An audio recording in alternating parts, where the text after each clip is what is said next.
मराठा आरक्षणावर काल मुख्यमंत्र्यांनी रिप्लाय केलं, तुम्ही वैयक्तिकरित्या समाधानी आहात का? त्यावर काय सांगणार?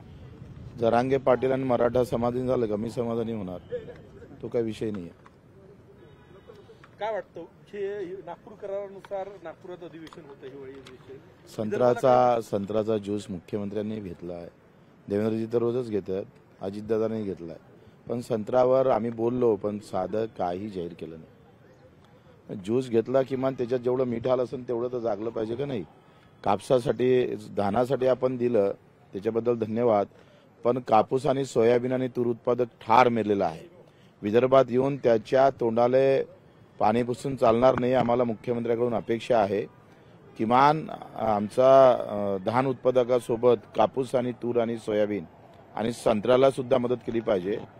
जे द्राक्ष उत्पादक अडचणी आलेल्या आहे त्याला सुद्धा मदत जाहीर करणं गरजेचं आहे.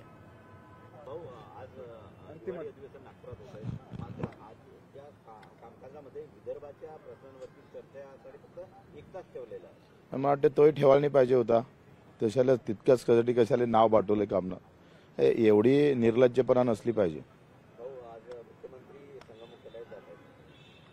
चांगली गोष्ट आहे, त्यात वाईट काय? लोकशाही मराठी ऐका, पहा, जागरूक रहा.